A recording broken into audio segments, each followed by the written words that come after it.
Selamat datang di podcast Suara Mahasiswa.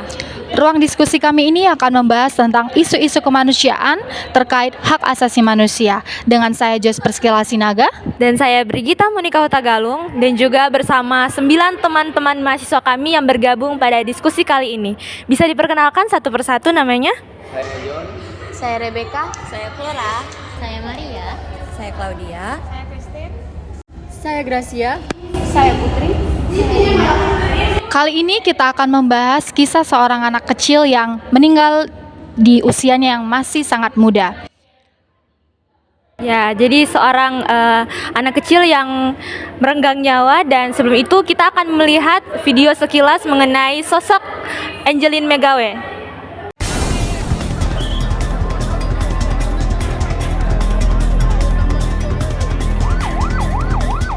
Saya sakit hati, saya nggak mau anak saya dibilang nggak pantas ditaruh di situ. Ini manusia. Apa salah Angeline di mata ibu angkatnya, Margaret? Dia bukan anak kandung saya, tapi saya sudah terpaksa membuat kesepakatan atau perjanjian di notaris dengan luar biasa. Saya menganggap dia sebagai anak kandung saya dan mendapat bagian dari warisan saya. Warisan? Mungkin ada penyesalan di situ yang saya lihat.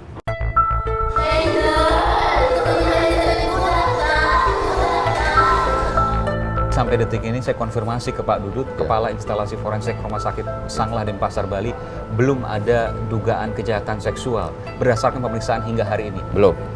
Setelah kita tonton video tadi, mari kita dengarkan tanggapan dari teman-teman mahasiswa kita terkait kasus ini.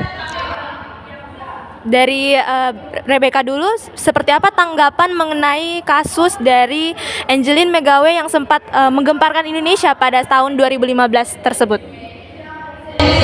Dari kasus ini ya, yang banyak saya tonton dan banyak sumber-sumber yang saya baca, kasus ini benar-benar sangat menggemparkan Indonesia pada tahun itu ya. Apalagi terlebih itu seorang anak kecil yang di seusianya itu dia seharusnya dia bisa mendapatkan kasih sayang seorang ibu, dia masih bisa bersekolah dengan tenang, bermain-main bersama teman, tetapi dia malah mengalami kejadian yang sangat miris seperti ini. Apalagi yang seperti yang berita yang tersebar, pembunuhnya sendiri itu adalah ibunya sendiri. Seperti yang kita tahu, yang seharusnya seorang ibu dan anak itu memiliki hubungan yang sangat dekat ya, karena naluri ibu dan anak itu sebenarnya seharusnya menyatu, seperti itu sih.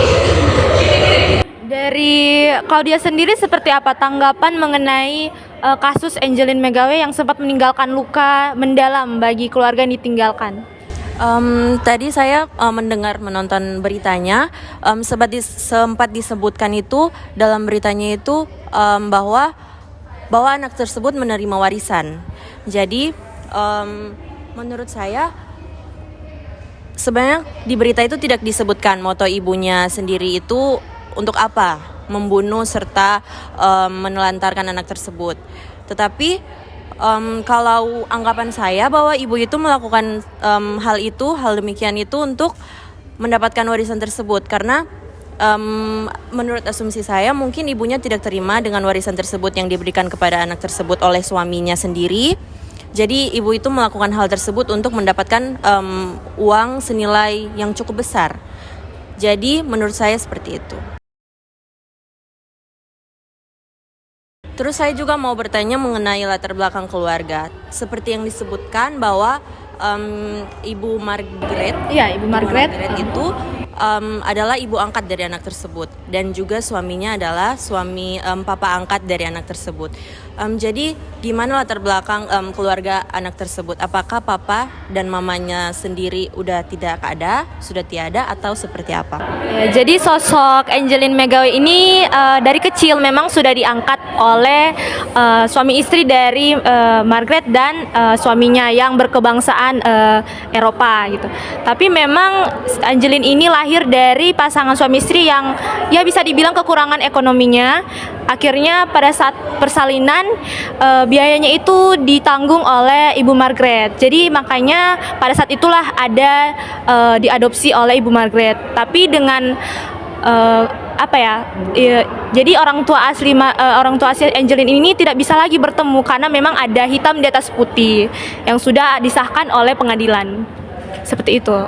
untuk latar Oke, belakang. baik. Berarti saya mau tanggapi sedikit. Berarti itu sudah keputusan dari kedua pasangan suami istri ini untuk mengasuh anak tersebut. Tapi memang dari sisi Ibu Margaret sendiri mengatakan ya tidak bisa bertemu, tapi kabar tetap akan jalan. Tapi orang tua yang kandung dari Angeline ini tidak lagi mendapat kabar dari anaknya tersebut, hilang kontak sejak ibunya ini menjadi seorang TKW di luar negeri. Ya, seperti itu. Oke, baik. Gimana dengan tanggapan teman-teman yang lain terkait kasus ini?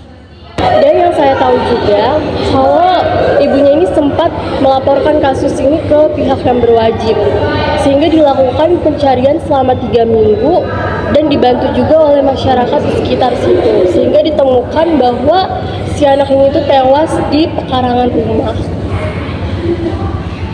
Saya juga mengikuti berita tersebut. Yang saya dengar dari berita yang saya ikuti ini, orang tuanya ini ternyata juga mengkambing hitamkan salah satu pekerja rumah di rumah mereka untuk menutupi semua kesalahan yang udah orang tuanya buat. Kalau dari tanggapan saya sendiri, sebenarnya saya masih agak kurang menyangka ya sama tindakan yang dilakukan dari ibunya si Angeline ini, karena biar bagaimanapun dia itu kan perempuan, dan memang kalau tujuan awalnya itu untuk mengadopsi si anak ini, seharusnya setidaknya ya dia masih memiliki sedikit rasa iba. Jadi kalau dari saya sendiri, saya masih kurang menyangka sama tindakan yang dilakukan ibu tersebut, dan menurut saya itu sangat melanggar hak asasi manusia. Kalau dari saya sendiri ya, ternyata untuk peribahasa darah lebih kental dari air itu ternyata itu sangat real ya gitu, nyata. Karena ya walaupun dia diangkat, Angeline ini diangkat, tapi kan si orang tua angkatnya ini harusnya sudah berkomitmen untuk merawat anak tersebut dari awal dia mengadopsi dari bayi sampai besar. Lalu kenapa dia membunuh hanya karena harta? Dan juga memang kenyataannya manusia itu memang kadang lebih jahat ya dari setan. Ya, memang sungguh tragis ya kisah anak kecil ini, sudah melanggar pelanggaran hak anak gitu Dari ya. pendapat teman-teman juga kita lihat, Joyce, bahwa ternyata rentan sekali terhadap kekerasan terhadap anak-anak gitu. Ya, benar kekerasan sekali. yang tidak kita lindungi.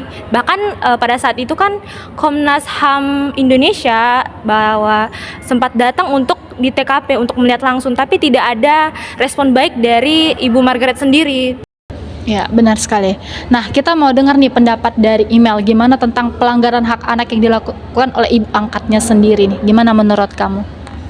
Kalau menurut saya ya, kasus ini ya, tragedi ini sangat mengerikan. Jadi kasus ini tuh udah masuk dalam hak perlindungan anak yang sudah ditetapkan di Undang-Undang Pasal 39 Nomor 35 Tahun 2014. Yaitu di mana hak Angeline untuk hidup, untuk mendapat perlindungan kekerasan dan eksploitasi, serta hak untuk kesejahteraan secara emosional itu dirampas habis secara brutal dalam kasus ini. Terus kita lihat juga bahwa yang sebenarnya Undang-Undang Perlindungan Anak yang seharusnya itu menjadi benteng pertahanan bagi anak-anak, justru malah terlihat miris akibat mungkin karena sistem pengawasan dan penegakan hukum yang terlalu lemah. Seperti itu. Ya, benar sekali ya. Di sini kita melihat pelanggaran yang sangat tidak membantu sekali untuk anak ini. Juga benar sekali email terhadap respon masyarakat itu sangat-sangat membantu penyidikan dari kepolisian tersebut. Ya. Jadi masyarakat menekan bahwa polisi harus menyelidiki memang ini dari mana, siapa korbannya, karena memang awalnya itu hanya berita anak hilang ya. Jadi akhirnya merujuk pada sebuah pembunuhan yang tidak kita sangka ternyata ibunya sendiri. Jadi bagaimana tanggapan dari teman untuk respon publik seperti apa pada saat itu? Kalau untuk respon publiknya sendiri ya, itu pasti benar-benar sangat mengejutkan ya, apalagi bagi seluruh masyarakat yang tiba-tiba mendengar nyata aslinya itu seperti apa gitu kan. Bahkan saya sendiri yang tidak terlalu mengikuti banget media sosial atau berita-berita, bahkan terkejut dengan kejadian ini. Benar-benar sangat mengerikan sekali ya, apalagi dia seorang ibu dan apalagi saya juga seorang perempuan. tidak menyangka banget dia itu bakal melakukan hal seperti itu hanya gara-gara sebuah apa ya, bisa dibilang kayak, menurut saya itu karena sebuah warisan ya, seperti yang dibilang kalau dia tadi. Dan bahkan dari kejadian itu juga pasti bakal menyebabkan trauma-trauma pada bukan hanya pada keluarga korban, melainkan pada orang-orang yang bahkan mendengar berita tersebut ya. Apalagi banyak anak-anak yang siapa tahu mereka mendengar dan mengetahui itu, pasti mereka bakal merasakan kayak gimana ya nanti, atau bahkan keluarga-keluarga atau bahkan anak-anak yang mau diadopsi atau yang sudah kehilangan orang tua atau seperti apa, pasti mereka bakal merasa trauma sendiri ya akan hal itu. Begitu juga dengan media pada saat itu benar-benar sangat menjadikan Sebuah wadah ya. ya sebuah wadah. Jadi kayak media itu juga merupakan suatu cara menyuarakan keadilan untuk si anak ini. Begitu juga dengan beberapa media justru mengeksploitasi juga citranya si Angelin itu, ada yang melebih-lebihkan atau seperti apa gitu kan. Nah jadi itu benar-benar sangat menggemparkan dunia sih saat itu. Menurut saya itu sih. Ya berarti tanggapan publik berbeda-beda ya, ada banyak, ada yang menyebabkan trauma dan lain sebagainya, tapi ada juga publik yang membantu seperti media tadi ya, membantu kasus ini supaya semua orang tahu gitu adanya keadilan. Nah kita mau dengar nih, kita udah dengar kisah-kisah ini dan tanggapan dari teman-teman semuanya. Kita mau dengar nih pembelajaran apa nih yang bisa kita ambil dari kasus ini. Menurut saudara John gimana? Dari tanggapan yang udah masukan yang udah dikasih dari teman-teman mahasiswa juga, pelajaran yang bisa kita lihat dari hal tersebut, pelajaran dari pelanggaran HAM ini bukan hanya menjadi refleksi moral, tetapi juga menjadi landasan untuk menjadikan masyarakat yang beradab. Dan kita tahu juga nyawa, kalau membuang satu nyawa untuk harta itu hal yang tidak bisa kita toleransi lagi. Jadi harapan kedepannya semoga dengan adanya berita tentang ini tidak ada lagi kasus yang terjadi. Oke, juga proses hukum yang berjalan terhadap tersangka ya. Jadi Ibu Margaret dan tersangka lainnya yaitu sopirnya sendiri Agus, yang dimana dinilai dari keluarga kurang berat ya, karena memang walaupun pengadilan menjatuhkan seumur hidup, keluarga menginginkan ternyata hukuman mati terhadap Ibu Margaret tersebut. Tapi memang itu melanggar dari undang-undang yang ada. Jadi proses hukum itu membuktikan bahwa pengadilan serius dengan kejahatan kekerasan terhadap anak-anak yang ada di Indonesia, bahwa jangan menjadi pembelajaran juga bagi masyarakat dan oknum-oknum yang ingin berbuat seperti itu. Nah baik, gimana nih menurut teman tentang hukuman yang didapat oleh tersangka dan pelakunya ini, apakah sudah sesuai dan pantas untuk mereka terima atau gimana? Kalau menurut saya pribadi ya, sebagai masyarakat yang mengikuti alur dari kasus ini, sebenarnya harapan saya tersangka dihukum seberat-beratnya, sama seperti mungkin yang lain juga ya berharap seperti itu. Tapi kita juga bisa apa, karena memang sudah pihak berwajib ya, pihak yang memang menangani kasus ini tuh sudah fix lah kalau hukumannya itu, bahwa si ibunya, ibu tirinya itu, si Margaretnya itu dihukum seumur hidup. Lalu si tersangka yang satu lagi yang Bapak Agus itu dihukum 10 tahun. Padahal saya sebagai masyarakat berharapnya sih lebih dari itu sih. Nah, berarti tanggapan masyarakat berharap nih pelaku mendapatkan hukuman yang lebih berat lagi ya. Oke. Ini juga harapan bagi kita ya, Joyce ya, buat teman-teman juga dan masyarakat di seluruh sana, bahwa adanya perketat dalam adopsi seorang anak ya. Jadi adanya dari pemerintah juga mendukung berkala lah. Ini anak ini memang mendapatkan pendidikan yang baik, diurus dengan baik atau tidak gitu. Ya benar. Baik, sampai di sini diskusi yang mungkin bisa kita diskusikan bersama teman-teman kita semuanya. Terima kasih untuk teman-teman yang sudah ikut andil dalam diskusi kita kali ini, yang kiranya menjadi pembelajaran juga bagi teman-teman di luar sana dan masyarakat, bahwa kita belajar dari kasus Angelin ini. Ya. Dan ini menjadi pengingat buat kita bahwa hak manusia untuk hidup itu sangat penting ya. Janganlah direbut. Ya, menjadi hal yang sangat penting dalam hidup kita, bahwa semua kita itu berhak untuk hidup gitu ya.